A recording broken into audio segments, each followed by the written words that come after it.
Now, as simple as this may be, I'm really just testing out the Nikon D3100 video. As you can tell, the white balancing and the lumen adapts is, if that's how you say it, it's this little light on the front that tells the camera how much light it's actually receiving. I turned everything off. I've put everything to manual mode. I personally like manual mode. I get about 9 minutes, so we'll get started. And I guess talk through it as I go. Simple. I'm gonna make some just boneless pork chops and Velveeta mac and cheese. Two simple dishes that really do complement each other. I'm going to, like I said, just make this video just really kind of for my eye, see, you know, how well I really did set up the camera.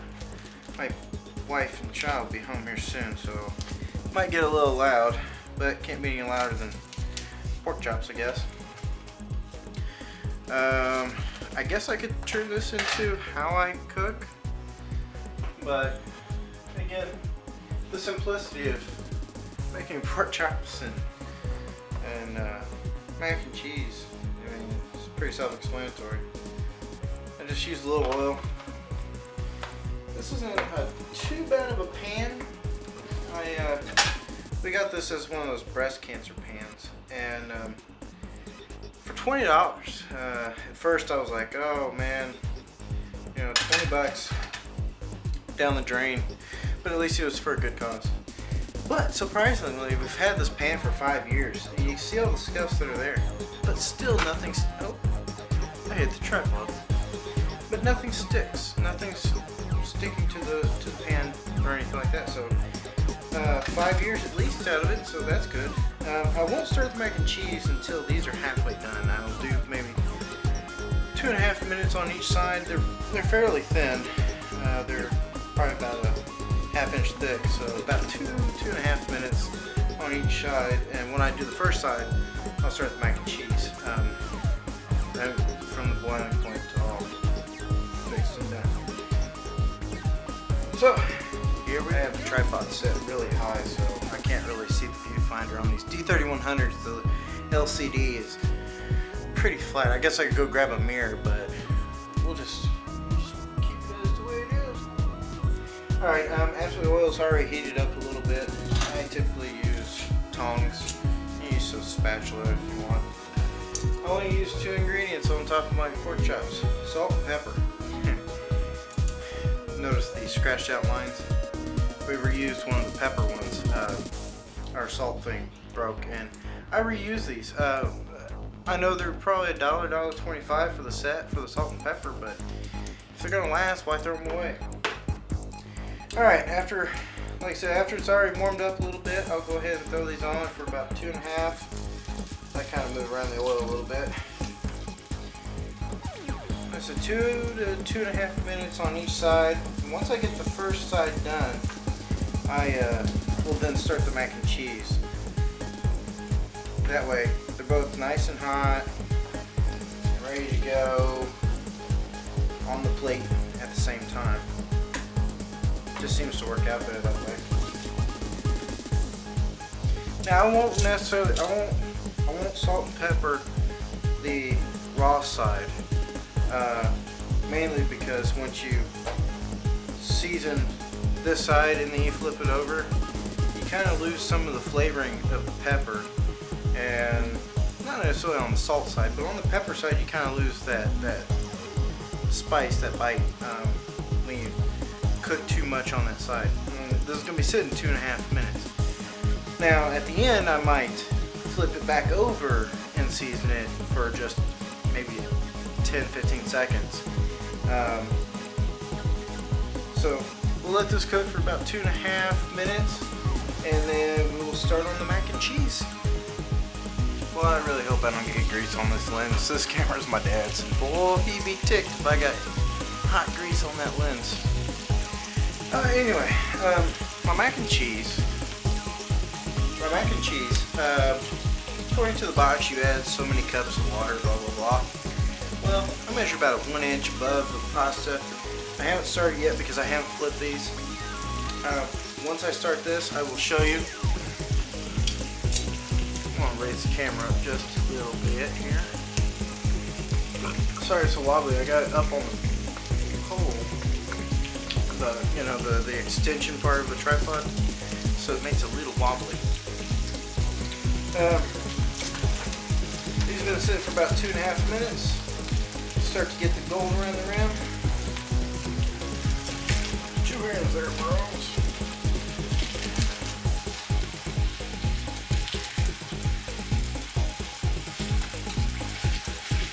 Okay, since those are started, I'll just kick this back side over to about an 8. That will speed up the process of the coil of getting hot. Because otherwise, if you just set it over on medium or 6, you might not get it hot enough for a boil. Go ahead and season them. Just real light on each one. Pepper. And that's the one without the scratches. Then with the scratches, use my salt. Always double check because it's got an opening, and one time I ruined the whole dinner because of it.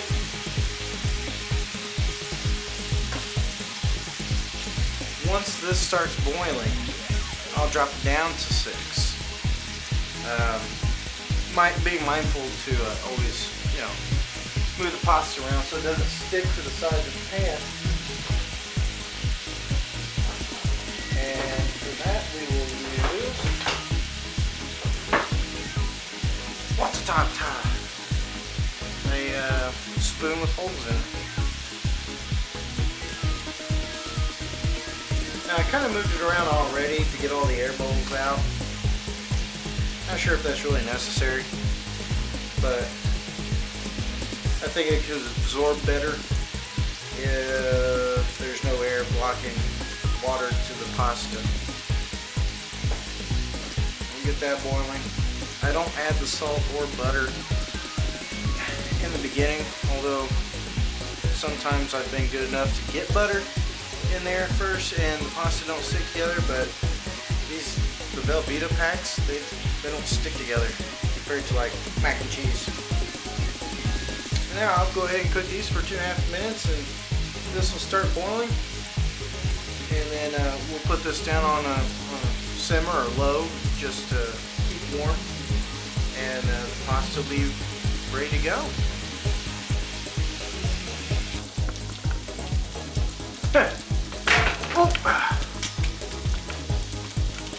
Alright, whoops. If that happens, just lift up the pot a little bit. I stepped out of the room for a minute. Guess that's what happens. Anyway, let me zoom this out a little bit. Let's make sure it's focused.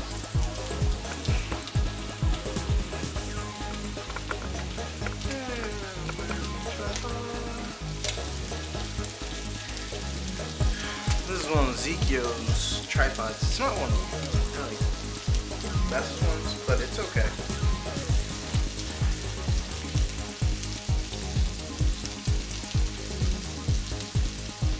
The mac and cheese is almost about ready.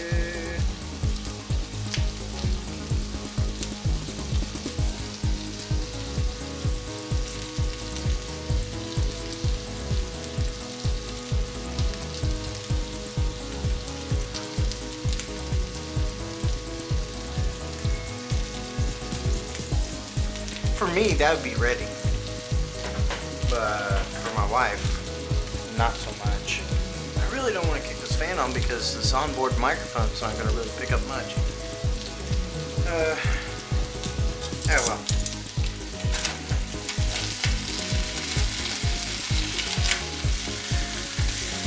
See, this is what happens when you step away for too long.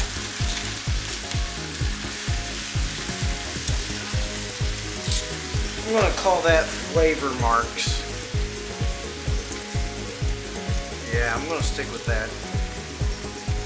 I'll keep it professional, as though I know what I'm doing. And I originally mentioned it being an easy meal. Okay, the mac and cheese is ready to go.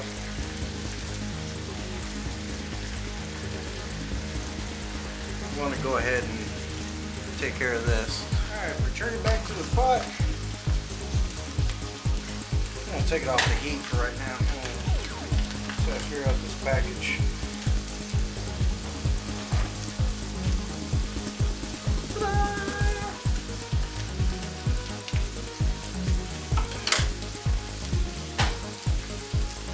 Much better than that powdery stuff.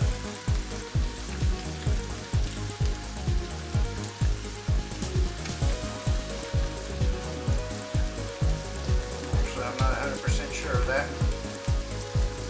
It's really thick.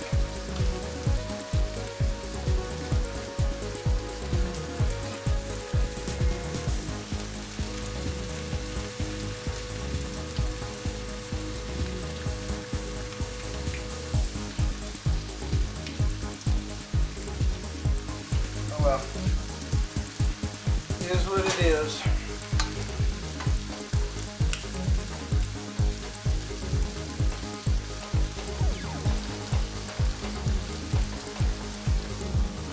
Drop that to look. My wife just called, so she's right around the corner.